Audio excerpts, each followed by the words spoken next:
بسم اللہ الرحمن الرحیم۔ السلام علیکم۔ حضرت مریم علیہ السلام کے حمل کی کیفیت یوں ہے کہ حضرت مریم علیہ السلام اپنی خالہ یا بہن کے گھر غسل کرنے کے لیے گئیں، پھر پردہ لٹکانا چاہتی تھیں کہ حضرت جبرائیل علیہ السلام ایک خوبصورت نوجوان کی شکل میں ظاہر ہوئے۔ حضرت مریم علیہ السلام نے دیکھا کہ یہ نامحرم میری طرف متوجہ ہیں، تو حضرت مریم علیہ السلام نے اس سے فرمایا، میں پناہ مانگتی ہوں تم سے ساتھ اللہ کے، اگر تو پرہیزگار ہے۔ حضرت جبرائیل علیہ السلام نے کہا، میں وہ شخص نہیں ہوں جس سے تجھے ڈر ہے، میں اللہ تعالیٰ کا فرشتہ ہوں، تجھ کو پاکیزہ لڑکا بخشنے آیا ہوں، جس کو قرآن پاک نے یوں بیان فرمایا ہے۔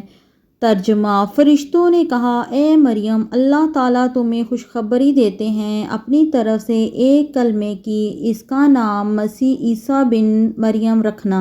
وہ دنیا اور آخرت میں مرتبے والا ہوگا اور اللہ کے قریبی بندوں میں سے ہوگا، لوگوں سے باتیں کرے گا جب جھولے میں ہوگا، اور جب پوری عمر کو ہوگا وہ نیک بندوں میں سے ہوگا۔ حضرت مریم علیہ السلام نے جواب دیا، میرا بیٹا کیسے ہوگا کہ مجھے کسی بشر نے ہاتھ نہیں لگایا اور میں بدکار عورت بھی نہیں ہوں۔ حضرت جبرائیل علیہ السلام نے کہا، تیرا کہنا صحیح ہے، لیکن تیرے اللہ نے فرمایا ہے کہ میرے لیے بغیر باپ کے بیٹا دینا آسان ہے، جس کو قرآن پاک نے اس طرح بیان فرمایا ہے۔ ترجمہ: مریم نے کہا، اے میرے پیارے رب، میرے یہاں لڑکا کیسے ہوگا جبکہ کسی مرد نے مجھے ہاتھ نہیں لگایا؟ اللہ تعالیٰ نے فرمایا، اسی طرح پیدا ہوگا، جو چاہتا ہوں، جب وہ کسی کام کا فیصلہ کر لیتا ہوں تو اس کو کہتا ہوں ہو جا، بس وہ ہو جاتا ہے۔ بی بی مریم علیہ السلام کو اسی وقت اتنی بڑی بشارت دی گئی کہ وہ نبی ہوگا، بنی اسرائیل اور تورات اور انجیل کا عالم ہوگا، اور وہ بڑے معجزات والا ہوگا، جس کو قرآن پاک نے یوں بیان فرمایا ہے۔ ترجمہ: اور اللہ اس کو کتاب اور حکمت اور تورات اور انجیل سکھائے گا، اور وہ رسول ہوں گے نبی اسرائیل کی طرف سے۔ حضرت عیسیٰ علیہ السلام کی پیدائش۔ یہ کہ تمام بشارتوں کے بعد حضرت جبرائیل علیہ السلام نے حضرت مریم علیہ السلام کے گریبان میں روح مبارک کو پھونک دیا، جس سے فی الفور حمل ہو گیا۔ حضرت مریم علیہ السلام فرمایا کرتی ہیں کہ دوران حمل تنہائی میں حضرت عیسیٰ علیہ السلام مجھ سے باتیں کرتے تھے اور مجمع میں خدا کی تسبیح بیان کرتے تھے، حالانکہ آپ علیہ السلام ابھی پیٹ میں تھے۔ حضرت مریم علیہ السلام اور آپ کی خالہ صاحبہ جب آپس میں ملاقات کرتی تھیں تو ایسا معلوم ہوتا تھا کہ خالہ کے پیٹ کا بچہ یعنی حضرت یحییٰ علیہ السلام بھانجی کے بچے یعنی حضرت عیسیٰ علیہ السلام کی طرف جھکتا ہے، یعنی سلام کرتا ہے۔ یوسف نجار، جو بی بی مریم علیہ السلام کے ماموں کا بیٹا تھا، وہ بیت المقدس میں عبادت کرتا رہتا تھا اور کبھی کبھی حضرت مریم علیہ السلام کو خالہ کے پاس پہنچاتا تھا۔ جب حمل کی حالت سے آگاہ ہوا تو اس نے بھی تحقیقات کی، تو حضرت مریم علیہ السلام نے تمام واقعہ بیان کر دیا۔ جب ولادت کا وقت آ گیا تو حضرت مریم علیہ السلام کو قدرتی ندا ہوئی کہ اس شہر سے باہر چلی جاؤ، اگر تیری قوم تجھ کو اس وضع پر دیکھے گی تو تجھ کو اور تیرے فرزند کو قتل کر دے گی۔ حضرت مریم علیہ السلام بما یوسف نجار بیت المقدس سے روانہ ہو گئیں۔ حضرت جبرائیل علیہ السلام ان کی راہ پر تھے۔ جب 2 فرسنگ راہ قطع کی تو بیت اللہ میں پہنچے۔ تفسیر حقانی میں ہے کہ ایک پرانا مکان تھا جس میں خشک کھجور کا ایک درخت تھا، جس سے ٹیک لگایا۔ پھر بغیر تکلیف کے حضرت عیسیٰ علیہ السلام پیدا ہوئے۔ اس وقت حضرت مریم علیہ السلام نے عرض کیا، اے کاش میں اس حال سے ہی پہلے مر جاتی۔ اللہ تعالیٰ نے ملائکہ کو بھیجا اور اپنے فضل و کرم سے وہیں ان کے پاؤں کے نیچے ایک پانی کا چشمہ ظاہر کر دیا۔ ملائکہ نے حضرت عیسیٰ علیہ السلام کو غسل دیا اور حضرت جبرائیل علیہ السلام اللہ تعالیٰ کے حکم سے مریم علیہ السلام سے فرمایا، اے مریم غمگین مت ہو، اللہ نے تیرے لیے نہر جاری کی ہے اور خشک درخت کو سرسبز کیا ہے۔ اب تو ان کھجوروں کی شاخ کو ہلا، وہ تجھ پر تازہ کھجوریں گریں گی۔ حضرت مریم علیہ السلام نے کہا، اگر لوگ مجھ سے پوچھیں گے کہ یہ بچہ کہاں سے لائی ہے تو کیا جواب دوں گی؟ حضرت جبرائیل علیہ السلام نے کہا، اگر تو کسی کو دیکھے تو اشارے سے کہہ دینا کہ میں نے خدا کے لیے روزہ نذر کیا ہے، کسی بنی آدم سے بات نہ کروں گی۔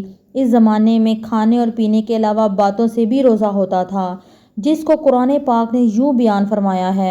ترجمہ: مریم علیہ السلام نے حمل اٹھا لیا اور وہ اس کو لے کر ایک دور جگہ پر چلی گئیں۔ پھر درد اس کو کھجور کے درخت کی طرف لے گیا۔ اس نے کہا، کاش میں اس سے پہلے مر جاتی اور لوگ مجھے بھولی ہوئی چیز سمجھ لیتے۔ پھر مریم علیہ السلام کو اس نے نیچے سے آواز دی کہ غمگین نہ ہو، آپ کے رب نے آپ کے نیچے ایک چشمہ جاری کر دیا ہے اور آپ کھجوروں کے تنے کو اپنی طرف ہلائیں، اس سے آپ کے اوپر پکی ہوئی کھجوریں گریں گی، پس کھاؤ اور پیو اور آنکھیں ٹھنڈی کرو۔ پھر اگر تم کو کوئی آدمی دیکھے تو اس سے کہہ دو، میں نے رحمان کا روزہ مان رکھا ہے تو آج میں کسی انسان سے نہیں بولوں گی۔ حضرت ابن عباس رضی اللہ تعالیٰ عنہ فرماتے ہیں کہ حضرت مریم علیہ السلام فرشتے کی بشارت سے بے غم ہو گئیں اور نفاس کی مدت ختم ہونے تک 40 روز وہیں رہیں، پھر اپنے گھر واپس آئیں۔ ہر طرح کی بشارتیں بی بی مریم علیہ السلام کو فرشتے نے بتا دی تھیں اور سوال کا جواب بھی بتا دیا تھا کہ تو بچی کی طرف اشارہ کر کے کہہ دینا کہ اس بچے سے پوچھ لو۔ بنی اسرائیل نے یہ صورتحال دیکھ کر بڑے غصے سے کہا کہ یہ کیا برا کام تو نے کیا، اے ہارون کی بہن، یعنی تو حضرت ہارون علیہ السلام کی طرح عبادت کرتی تھی اور تیری ماں بھی بدکار نہ تھی۔ حضرت مریم علیہ السلام نے حضرت عیسیٰ علیہ السلام کی طرف اشارہ کیا کہ اس سے پوچھ لو۔ پھر سب غصے ہو کر بولے کہ تو ہم سے مذاق کرتی ہے، ہم اس چھوٹے سے بچے سے باتیں کریں؟ اتنے میں حضرت عیسیٰ علیہ السلام بول پڑے کہ میں بندہ خدا ہوں اور خدا نے مجھے کتاب دی ہے۔ جب یہود نے یہ معجزہ دیکھا تو ان کی زبان بند ہو گئی، پھر اس کو گود میں لیے ہوئے اپنی قوم کے پاس آئیں۔ لوگوں نے کہا، اے مریم، تم نے بڑا طوفان کر ڈالا۔ اے ہارون کی بہن، نہ تمہارا باپ کوئی برا آدمی تھا نہ تمہاری ماں بدکار تھی۔ پھر مریم علیہ السلام نے اس بچے کی طرف اشارہ کیا۔ لوگوں نے کہا، ہم اس سے کیسے بات کریں گے جو کہ گود میں بچہ ہے؟ بچہ بولا، میں اللہ کا بندہ ہوں جس نے مجھے کتاب دی ہے اور مجھ کو نبی بنا کر بھیجا ہے۔ معرف القرآن میں ہے کہ جس وقت خاندان کے لوگوں نے حضرت مریم علیہ السلام کو ملامت کرنا شروع کیا تو حضرت عیسیٰ علیہ السلام اس وقت دودھ پی رہے تھے۔ جب انہوں نے یہ سنا تو دودھ چھوڑ دیا اور اپنی بائیں کروٹ پر سہارا لے کر ان کی طرف متوجہ ہوئے اور شہادت کی انگلی سے اشارہ کرتے ہوئے کہا، میں خدا کا بندہ ہوں۔ اس سے پہلے ہی لفظ میں حضرت عیسیٰ علیہ السلام نے اس غلط فہمی کو دور کر دیا کہ اگرچہ میری پیدائش ایک معجزانہ انداز سے ہوئی ہے مگر میں خدا کا بندہ ہوں تاکہ لوگ میری پوجا شروع نہ کر دیں۔ اس الفاظ میں حضرت عیسیٰ علیہ السلام نے اپنی شیر خورگی کے زمانے میں اللہ کی طرف سے نبوت اور کتاب ملنے کی خبر دی۔ اس کا مفہوم یہ ہے کہ اللہ تعالیٰ نے یہ طے فرما دیا ہے کہ مجھے اپنی وقت پر نبوت اور کتابت دے گے۔ یہ بالکل ایسا ہی ہے جیسا کہ رسول اللہ صلی اللہ علیہ وسلم سے فرمایا کہ مجھے نبوت اس وقت عطا کر دی گئی کہ جب حضرت آدم علیہ السلام پیدا بھی نہیں ہوئے تھے۔ اس کا مطلب بھی ظاہر ہے کہ اس کے سوا نہیں کہ عطائے نبوت کا وعدہ جو حضور اکرم صلی اللہ علیہ وسلم کے لیے قطعی یقینی تھا، یہاں بھی اس یقین کو عطائے نبوت کے لفظ ماضی سے تعبیر کر دیا گیا ہے۔ عطائے نبوت کا اظہار کرنے سے ان لوگوں کی بدگمانی رفع کر دی گئی کہ میری والدہ پر بدکاری کا الزام لگانا سراسر غلط ہے، کیونکہ میرا نبی ہونا اور مجھے رسالت کا ملنا اس کی دلیل ہے کہ میری پیدائش میں کسی گناہ کا دخل نہیں ہو سکتا۔ اللہ تعالیٰ سے دعا ہے کہ اللہ تعالیٰ میرا سنانا اور آپ کا سننا اپنی بارگاہ میں اور رسالت میں قبول اور منظور فرمائے، آمین۔ اسی طرح کی ویڈیو حاصل کرنے کے لیے میرے چینل کو سبسکرائب کریں اور میری ویڈیو کو لائک اور شیئر نہ کریں۔ اگلی ویڈیو تک کے لیے مجھے دیں اجازت۔ اللہ حافظ۔